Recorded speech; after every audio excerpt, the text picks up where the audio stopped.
ভেদরগঞ্জে জমি নিয়ে বিরোধের জেরে কুপিয়ে ও পিটিয়ে একই পরিবারের 5 জনকে আহত করার ঘটনা ঘটেছে। এই ঘটনায় পুলিশ একজনকে আটক করেছে। আশিকুর রহমান হৃদয় পাঠানো প্রতিবেদন ও ভিডিও চিত্র নিয়ে বিস্তারিত। শরীয়তপুরের ভেদরগঞ্জে জমি নিয়ে বিরোধের জেরে কুপিয়ে ও পিটিয়ে একই পরিবারের 5 জনকে আহত করার অভিযোগ পাওয়া গেছে। এ সময় ভুক্তভোগী বাড়িতে লুটপাট চালায় অভিযুক্ত আসামিরা। হামলায় সাদেক আলী দেওয়ান, জাহানুল্লাহ দেওয়ান, তার ছোট ভাই রুবেল দেওয়ান, ভাগ্নি মারুফা ও তার মা হাসিনা বেগম গুরুতর আহত হন। গত 22 ডিসেম্বর উপজেলার সখীপুরের চরভাগা ইউনিয়নের পূর্বকান্দি ঢালিকান্দি গ্রামে ঘটনা ঘটে।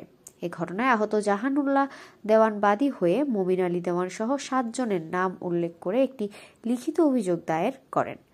পরে সখীপুর থানা পুলিশ অভিযান চালিয়ে হাবিবুর রহমান ওরফে মানিক নামে একজনকে গ্রেফতার করে আদালতে প্রেরণ করে।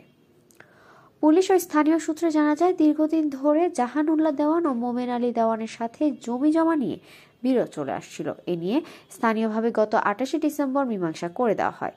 এরপর স্থানীয় সালিশরা চলে যাওয়ার পরে একটি হাঁস মুরগির খোয়ার সরানোকে কেন্দ্র করে পূর্ব পরিকল্পিতভাবে মোমিন আলী দেওয়ান সহ অন্য আসামিরা গালিগালাজ শুরু করলে জাহানুল্লাহ দেওয়ানের বাবা সাদেক আলী দেওয়ান গালিগালাজ করতে নিষেধ করলে আসামিরা তাদের উপর হামলা চালায়। এ সময় সেন্দা ও লোহার রড দিয়ে এলোপাথারি পিটিয়ে ও কুপিয়ে জখম করে। এ সময় সাদেক আলী দেওয়ানকে বাঁচাতে আসলে জাহানুল্লাহ ও তার ছোট ভাই রুবেল দেওয়ান, ভাগ্নি মারুফা ও তার মা হাসিনা বেগমকে লোহার রড দিয়ে পিটিয়ে মারাত্মকভাবে জখম করে।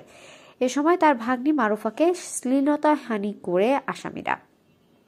এছাড়াও তাদের বাসা থেকে নগদ টাকা, স্বর্ণালংকার ও মোবাইল ছিনিয়ে নিয়ে যায় বলে মামলায় অভিযোগ করা হয়।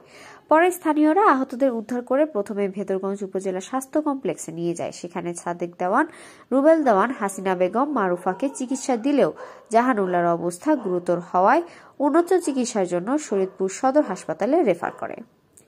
রুদ্রবার্তা প্রতিনিধি অভিযোগের বিষয়ে জানতে অভিযুক্তদের বাড়িতে গেলে তাদের পাওয়া যায়নি।